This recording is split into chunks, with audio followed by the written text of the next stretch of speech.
నమస్కారం అండి. నేను మా పిల్లలు తీసుకొచ్చేదానికి నారాయణపురానికి వచ్చినాను. బైక్లో తెలిసిన ఆయన్ని తోడుకొని వస్తే అప్పు తీసుకున్నందువల్ల టీసీని చింపేదానికి ప్రయత్నించినారు. నేను చేయలేసి పీక్కున్నాను. అయినా కూడా బట్టలనంతా గుంజి బయట వస్తేనే నన్ను కొట్టి లాక్కెళ్ళి చెట్టుకు కట్టేసి మార్చేసినారు. ముందు మా ఆయన్నే చేసినారు. నైటే తోడుకొని వెళ్ళి మా ఆయన దిగులు పడి వెళ్ళిపోయినాడు. నాకు ఆ పెళ్ళాం వద్దు, బిడ్డలు వద్దని. వాళ్ళ తమ్ముడికి 16 లక్షలు ముందరికి నిలిచి ఇచ్చిన దానికి ఆ అప్పుకు దిగులు పడి మా ఆయన కొద్దిగా చేసినాడు. వాళ్ళు ఎట్లు ఇచ్చినారో అట్లా ఇస్తామని మంచిగానే చెప్తా ఉన్నాం. వినలేదు. చాలా దారుణంగా కొట్టి మా పిల్లోడు ఏడుస్తా ఉంటే రోడ్డుకి ఇచ్చేసి మారి చేసిండారు. ఇస్తాము, మాకు ఏదైనా లోన్ ఈయన వస్తే ఇస్తామని చెప్పినాము. ఈ మారి చేసిండారు. చీరని అంతా ఇప్పి కొట్టి తాడు తీసుకొచ్చి కట్టేసి మూతిని అంతా గిల్లి గొంతు పిసికి చంపేస్తామని బెదిరించినారు. చెప్పితే కూడా వినలేదు. దారులు పోయి వచ్చేవాళ్ళు ఈ మారి కట్టేయడం లేడీస్ని తప్పు అని చెప్పిన తర్వాత అప్పుడు కూడా ఏం లేదు. ఏమన్నా ఉంటే నువ్వు కట్టేసి తీసుకెళ్ళు అని చాలా దారుణంగా కొట్టినారు సార్. లోపలంతా ఈ మారి చేస్తూ ఉన్నారు. ఆ ఊర్లో పోయేదానికి వచ్చేదానికి లేదు.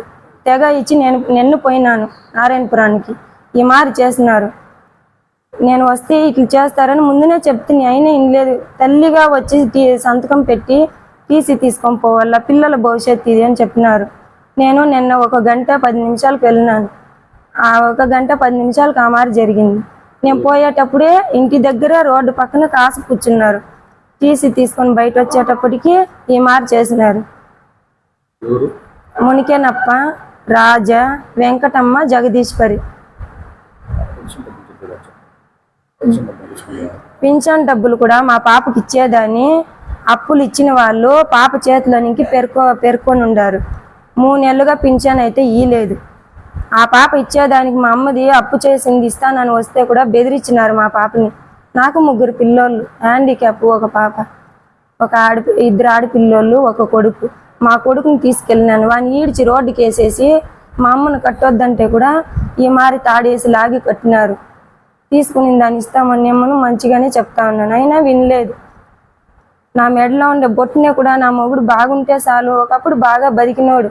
1,00,000 తీస్తే 1,00,000 వడ్డీ కట్టిండాడు. ఊరికి వచ్చేదానికిలే పోయేదానికిలే. మాకేదో కాలనీ ఇల్లు వచ్చింది. ఆ కాలనీ ఇల్లు కట్టుకుంటే దాన్ని అమ్మేసేయి అంటూ ఉండరు. మా అమ్మ వాళ్ళు కొంచెం హెల్ప్ చేసినారు. ఇల్లు లేక వాకిలు లేక ఏదో చిన్న ఇల్లు మా మొగుడి ఇల్లు.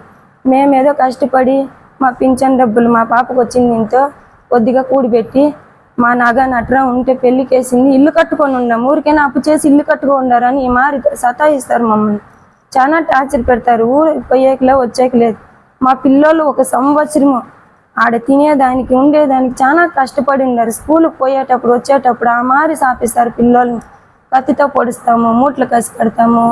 అప్పు ఇవ్వకపోతే మీ నాన్న ఎక్కడున్నారు, మీ అమ్మ ఎక్కడున్నారు అని ఈ మారి చేసినారు. అప్పుల వాళ్ళంతా ఇంటికి వచ్చి నైట్లో తలుపులు తట్టేవాళ్ళు. మా అమ్మ వాళ్ళ ఇంటికి వెళ్ళి కూలి పని చేసుకొని అప్పు తీర్చుతాము. ఇచ్చిన వాళ్ళ డబ్బులు మనం ఇవ్వాలా? వాళ్ళు ఎంత కష్టపడి ఇచ్చిందని ప్రయత్నిస్తుంది. అయినా కాలేదు. ఆడది ఎన్ని లక్షలు తీర్చేదానికి అవుతుంది. మా మొగుడితో గొడవలు పడినాను, కాలేదు. మా మొగుడే నన్ను వదిలేసి వెళ్ళిపోయినాడు. నీ వల్ల అయితే బిజినెస్ అక్క నువ్వు ఎలాగైనా బతుకు అని చెప్పేసి వెళ్ళిపోయినాడు. ఎక్కడున్నాడో నాకు తెలియదు. బెంగళూరులో అయితే ఒకే ఇంట్లో పని చేసుకొని 15,000 ఇస్తారు.